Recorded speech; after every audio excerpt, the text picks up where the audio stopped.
12వ ఆవిర్భావ సభ జరగబోతుంది. అంటే ఎలా ఉండబోతుంది ఈ సభ? భారీగా ఉండబోతుంది సార్, బ్రహ్మాండంగా ఉండబోతుంది సార్.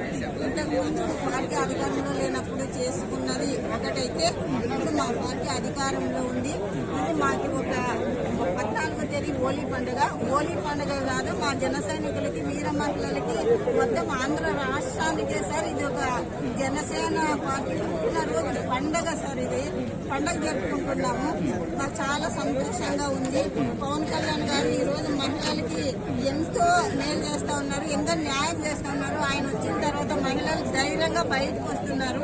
బయటకు వచ్చి పవన్ కళ్యాణ్ గారు ఉన్నారనే ధైర్యంతో ప్రతి పనిలో ముందుకు పోతున్నారు. బ్రహ్మాండంగా జరుగుతుంది ఈ జనసేన పుట్టినరోజు పండుగ అని చెప్పి తెలియజేస్తున్నారు. అంటే గతంలో కేవలం పవన్ కళ్యాణ్ గారి ద్వారా మొదలైన ఈ పార్టీ ఈ రోజు 21 మంది ఎమ్మెల్యేలు, 2 ఎంపీలతోటి అంటే 100% స్ట్రైక్ రేట్ తోటి ఉన్నారు. అంటే ఎలా అనిపిస్తుందమ్మా ఈ ఫార్మేషన్ అంతా చూస్తుంటే? చాలా సంతోషంగా అనిపిస్తుంది సార్.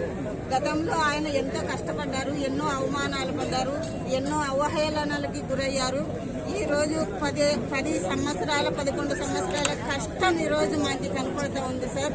మాకు చాలా హ్యాపీగా ఉంది సార్, చాలా సంతోషంగా ఉంది సార్.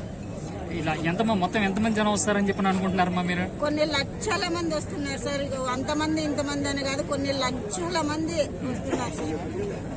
ఓకే, అయితే మొత్తానికి మీరు ఈ సభ పట్ల ఫుల్ గ్రాండ్ సక్సెస్ అని చెప్పి మీరు ముందు నుంచే గ్రాండ్ 100% కాదు, 1000%, 2000% గ్రాండ్ సక్సెస్. రైట్ అమ్మా, థ్యాంక్ యూ. మీరు మాట్లాడతారు.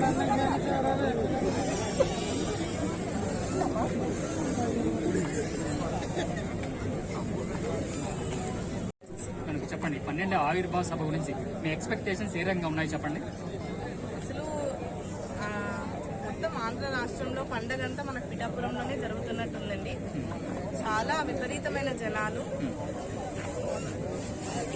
ఎంతో చాలా అంటే చాలా ఘనంగా జరుగుతుంది. ఈ సభ ద్వారా మీరు ఏం ఎక్స్పెక్ట్ చేస్తున్నారు? మెయిన్ మేము ఎక్స్పెక్ట్ చేయడం కన్నా ప్రజలందరూ ఆయన కనీసం కనిపిస్తే చాలని కోరుకుంటున్నారు. సో ఆయన నాయకత్వం కోరుతూ ఇవాళ ఇక్కడ అందరూ వచ్చి ఆయనను చూడాలని కోరుకుంటున్నారు. మెయిన్ ఆయన మేము అనుకున్న దానికన్నా ఎక్కువే ఇచ్చారు. ఇప్పుడు ఉన్న 9 నెలల్లో చాలా బాగా అభివృద్ధి చెందించారు.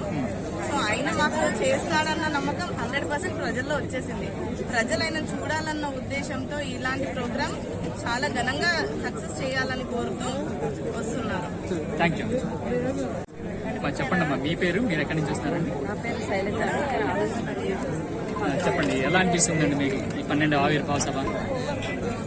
ఇది ఒక సభలాగా లేదు, ప్రపంచవ్యాప్తంగా జరుగుతున్న పండగలాగా ఉంది మాకైతే. అసలు మేము ఇలాంటి పండగ రోజును మేము ఎట్లా అసలు మా మాటల్లో ఎలా వ్యక్తపరచాలో మాకు అర్థం కావడం లేదు. ఎందుకంటే ఇంకా 14వ తారీఖు సభ అయితే 1 వీక్ నుంచి కాకినాడ మొత్తము జనసందోహంతో నిండిపోయింది. అంటే ఒకసారి ఒక మీటింగ్ లో బండ్ల గణేష్ గారు అన్నారు, పవన్ అనేది ఒక వ్యసనం అని. ఆ వ్యసనం ఎంతగా అభివృద్ధి చెందిందో ఇప్పుడు మాకు తెలుస్తోంది అనమాట. ఏదైనా ఒక వ్యసనం ఉంటే దాన్ని తొలగించుకోవాలనుకుంటాము, కానీ వ్యసనం తొలగించుకోలేము. మన చచ్చేంత కాలం, మన జీవితకాలం, మా కట్టలన్నీ కాలేంత వరకు కూడా ఈ పవన్ అనే వ్యసనాన్ని మేము వదిలించుకోలేము. అంత అభిమానంతో ఉన్నాము. మేమందరం కూడా అనంతపురం వీళ్ళ చాలా మంది వచ్చాము, ఇక్కడ బస్ చేయడానికి వచ్చాము. ఇక్కడ ప్రతి ఒక్కరికి కూడా లేడీస్ కానీ వచ్చిన ప్రతి ఒక్కరికి కూడా సౌకర్యాలు చూస్తుంటే అసలు నిజంగా కనీ వినే వీధులకు సౌకర్యాలు ఉన్నాయి. ఎక్కడే కానీ అసౌకర్యం అనేది లేకుండా అంబులెన్సెస్ కానీ, పోలీస్ వ్యవస్థ కానీ, మెడిసిన్స్ కానీ, ప్రజలందరికీ కూడా వాటర్, పుచ్చకాయలు, నిమ్మరసము ఇలాంటివన్నీ కూడా ఇక్కడ ఏర్పాటు చేశారు. చాలా అసలు ఆశ్చర్యంగా ఉంది. ఇంత పెద్ద ఎత్తున ఎవరు చేయరండి, దేశంలోనే ఎక్కడ జరగదు ఇలాంటిది. మన మోడీ గారు అన్నట్టు ఇది ఒక తుఫాన్ అనమాట. పవన్ కళ్యాణ్ గారు అనే మాటది ఒక తుఫాను. అది ఈరోజు ఈ ఆవిర్భావ సభలో అది నిజమవుతుంది. ఆ తుఫాన్ ఎదుర్కొనేందుకు మేమందరం కూడా సిద్ధంగా ఉన్నాము. మేము ఆ తుఫాను చూడడానికి వచ్చామన్నమాట. ఆ తుఫాను మేము చూడడానికి వచ్చాము, ఎదుర్కొనేందుకు చూడడానికి వచ్చాను. ఆ తుఫాన్ని అభిమానిస్తూ దాన్ని మేము చూడడానికి వచ్చాము. మేము వెయిట్ చేస్తున్నాం 14వ తారీఖు కోసం. ఇంకా ఎన్ని ప్రపంచవ్యాప్తంగా ఎదురు చూస్తుండే ఈ మధ్య కాలంలో ప్రపంచవ్యాప్తంగా ఎదురు చూస్తుండే మరి ఒక రోజు ఏంటంటే మనకు మే 13 తర్వాత ఈ 14వ ఆవిర్భావ సభ మాత్రమే ప్రపంచవ్యాప్తంగా ఎదురు చూస్తున్నారండి. ఆ రోజు కలిసే జనాన్ని ఎవరు కంట్రోల్ చేయలేము, ఎక్స్పెక్ట్ చేయలేము. ఎన్ని లక్షల మంది అనేది కూడా మేము ఎవరు నోటి వాక్యాలతో చెప్పలేము. జై పవన్ కళ్యాణ్, జై జనసేన. Thank you. చెప్పండి. సంజీవ్ రావు, కాశెట్టి సంజీవ్ రావు, జనసేన పార్టీ జిల్లా కార్యదర్శి. సార్, ఇప్పుడు 12వ ఆవిర్భావ సభ ఎలా జరగబోతుంది? ఎలాగంటే ఇంతవరకు కని విని ఎరగని మన మహాసభ ఇక్కడ చూసామన్నమాట. ఇంతవరకు అన్ని అవస్థలు పడినాము. కార్యకర్తల నుంచి మా సార్ వరకు కారు కూతులు కూయించుకొని మేము ఈ రోజు పట్టుదలతో ఈ రోజు 21 సీటుకి 21 సీటు తెచ్చుకొని ఈ పండగకు వచ్చినామంటే మేము 3 రోజులు అయినండి మేము ఇక్కడికి వచ్చి. ఈ రోజు 12వ తేదీ 12వ తేదీ మేము వచ్చి 3 రోజులు అయింది. ఇప్పటికి 3 రోజుల ముందు ఇక్కడ ఉన్నామంటే మేము ఎంత ఉత్సాహంగా ఉన్నామో, మా సార్ అన్నప్పుడు మా ప్రాణాలు ఎంత ఇబ్బంది పడినాయో, మేము మా సార్ ఎంత బాధపడినాడో. కానీ ఇలాంటి అన్ని సిచ్యువేషన్లన్నీ భరించి ఈ రోజు మేము 21 సీట్లు గెలుచుకొని అధికారంలో ఉన్న ఫస్ట్ పండుగ మాకు. పవన్ కళ్యాణ్ గారి ప్రసంగం అంటే ఇంతకు ముందు చేసిన ప్రసంగాలు వేరు, అప్పుడు అధికారంలో లేరు, ఇప్పుడు అధికారంలో ఉన్నారు. ఈ ప్రసంగం ఎలా ఉండబోతుందండి? ప్రసంగాలు మా పవన్ కళ్యాణ్ గారు ఎట్లంటే ఈ సార్ ఏదో చెప్తాడని మేము ఊహించుకోవాలి. దానికి మాకు దానికి కాదనమాట. అంటే అనుకోని దానికి 10 ఇంతలు ఎక్కువ చెప్తాడు అనమాట. మేము ఊహించిన దానికంటే 10 ఇంతలు ఎక్కువ చెప్తాడు ఆయన. మనం ఆయన ఊహించట్లేదు. ఈ మాకు మా పార్టీ గురించి ముఖ్యంగా కార్యకర్తలు జనాలు మన రాష్ట్రంలో ఎలా ముందుకేసుకున్నది భవిష్యత్తు గురించి ఆలోచించే ఏకైక వ్యక్తి మా పవన్ కళ్యాణ్ గారు. జనాభా ఎంతమంది అమ్మాయిలు వస్తారని అనుకుంటున్నారు?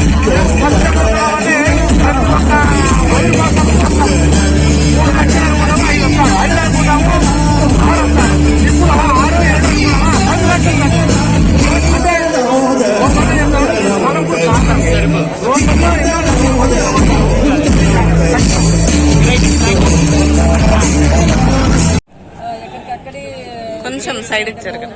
అన్ని విధాల అంటే మన ప్రజలకు ఏం కావాలో అవన్నీ కూడా సమకూర్చారు. చాలా పెద్ద ఎత్తున ఏర్పాట్లు చేశారు. అసలు కనివిని ఎరగని రీతిలో ఎవరు ఇలాంటి ఏర్పాట్లు అయితే ఎవరు చేయలేరండి. అంత ఘనంగా చేశారు. మొత్తం కమిటీస్ అన్ని కూడా మేమైతే చాలా మంది లక్షలు ఎంతమంది వస్తారో చెప్పలేమండి. ఓవరాల్ గా దాదాపుగా సంవత్సరం అవుతుంది మేడం కూటమి ప్రభుత్వం ఏర్పడి. ఇప్పుడు పరిపాలన మీకు ఎలా అనిపిస్తుంది? డెఫినెట్ గా మన ఏపీ పరిస్థితి చాలా మారిపోయింది. ఎందుకంటే మన చంద్రబాబు నాయుడు గారు కానీ, మన పవన్ కళ్యాణ్ గారు కానీ అత్యద్భుతంగా మన ఏపీని పరిపాలిస్తున్నారు. మనకి అందరికీ తెలుస్తోంది కదా. చాలా అన్ని పథకాలు అన్ని కూడా ఆయన ఇచ్చిన 6 సూపర్ 6 ఏదైతే ఉందో అవన్నీ కూడా అందుతున్నాయా? అందుతున్నాయండి, ప్రజలందరికీ అందుతున్నాయి. ప్రజలందరూ కూడా చాలా హ్యాపీగా ఉన్నారు. Okay madam, thank you.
పెట్టుకోవడం